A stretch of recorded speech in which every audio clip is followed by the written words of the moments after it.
On Valentine's Day, late into the night in the year 2000, the city of Shelby, North Carolina was experiencing a severe thunderstorm. What convinced a 9-year-old girl that she'd be safe wandering the street at night during a thunderstorm as opposed to being in her own home? This is the mysterious disappearance of Asha the Grey.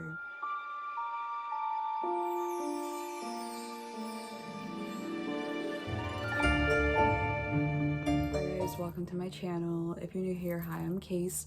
I don't really like long intros, so this is basically just me saying please subscribe. I'm gonna try to do a video every week, and yeah, that's basically it. Let's jump right in. When Asha's mother, Aquila, woke up for work that morning, she went to the room that both Asha and her brother O'Brien shared to get them up and prepared for school.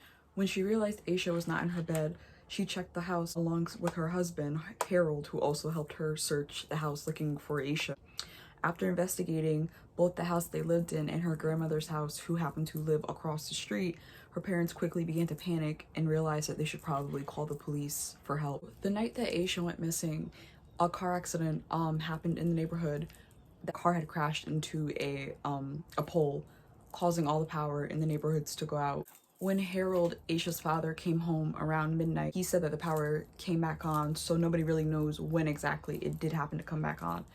He proceeded to go to the children's bedroom and check on them like he did every night to make sure that they were both in their beds asleep, and they both were.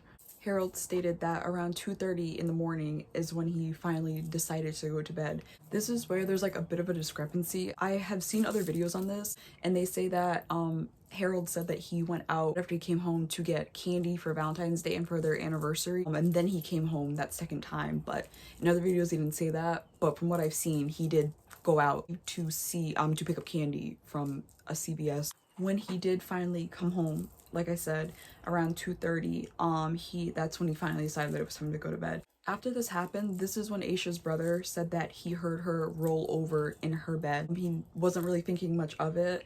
He probably figured she was going to the bathroom or something, but he didn't realize that this was her attempting to up and get ready to leave the house. So after Asha had left the house and she was making, we're assuming, her way down the highway 18, two drivers happened to call in and report that they saw a young girl wearing all white with a backpack walking down the highway by herself. Obviously this was Asha. The first driver who called in the report didn't stop and ask Asha if she was okay. They just called the police and continued driving. The second driver pulled up alongside Asha and asked her like, hey, is everything okay? And I guess because it's nighttime, she's by herself, she got spooked, and he said that she took off into the woods that were right alongside the highway. Thankfully, because these two motorists called in, it allowed police to kind of minimize the area where Asha could possibly be and kind of work backwards where where the information they were given took place. Police were able to locate a shed off of the highway in the woods where Asha had run off into, where they actually found some of her belongings in the shed. They found candy wrappers, a Mickey Mouse hair bow, and a green marker, which Asha's mother identified as belonging to her. What makes the discovery even stranger is that they found a picture of another little black girl in the shed along with the other items. Nobody knew who this girl was. They showed the picture to the neighborhood, they brought it to the school districts and showed the teachers, asking them if they knew. Nobody knew her. So about a week later, they call off the search for Asha, and the FBI ends up getting involved to kind of help out, figure out what's going on. Not much comes of it. All they do is put her in the database for exploited and missing children. So something that was really confusing to the investigators and the family is, one, why Asha would run away, and two, did she plan to be gone for a long time, or did she just happen to plan for like a night-long trip? Nobody really knows. The National Center for Missing and Exploited Children said that the average age for a child to run away is 12 years old.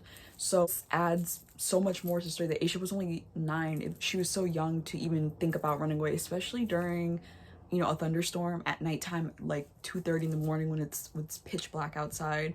I mean, it just The only thing that Asha's family could remember her kind of having a reason to be upset about was her losing a basketball game with her team the previous night at her school. They said she was upset, she was crying along with the team, but after a few hours, after everything settled down, they had settled in for the night, she seemed like she was okay and she had kind of forgotten about the whole situation. This has led a lot of people to think that Asha was being groomed by somebody in her life who she, you know, may have trusted and known, who her parents probably weren't really, you know, they didn't really see what was going on. Sure that there were times that, you know, she was alone, that her parents might have not seen who she was talking to. So on August 3rd, 2001, construction workers who were working a project off of Highway 18 near Shelby, North Carolina, actually ended up uncovering Asha's backpack. The backpack that the construction worker found had Asha's information in it and was wrapped in a plastic bag, so he turned it over to the police, who gave it to the FBI. They happened to find a copy of a Dr. Seuss book and a t-shirt which Asha claims did not belong to her, and they have no idea where it came from. Asha's case was featured on a few shows to kind of get the word out there, to see if anybody knew anything. Oprah did a segment. America's Most Wanted had a segment about her, but unfortunately nothing ever came of it being, you know, put out there. Unfortunately, this is kind of where Asha's case ends. There have not been a lot of you know, new information or developments made on her case since this happened in 2000. There was one incident where an inmate gave a tip to police that there might have been something dealing with Asha's case at this particular area, and police searched the area and all they found was animal bones. So that was just a waste of everybody's time. I did read that police have done quite a few interviews, meaning that they're probably building up, you know, using this information to kind of, you know, piece together the case. Hopefully someday soon that we'll have an answer for what happened to her on that night back in February. Asha's family hosts an annual walk every year in memory of Asha, you know, to keep her memory alive amongst the community, amongst the country, actually. They also have a scholarship that they give to one student every year in remembrance of Asha. Anyways, guys, that is all the information I have for you guys today. If you like this video, please, you know, subscribe. I'm gonna try to do a video every week dealing with, you know, true crime and the paranormal. But yeah, that's all I have for today, so thank you so much for watching.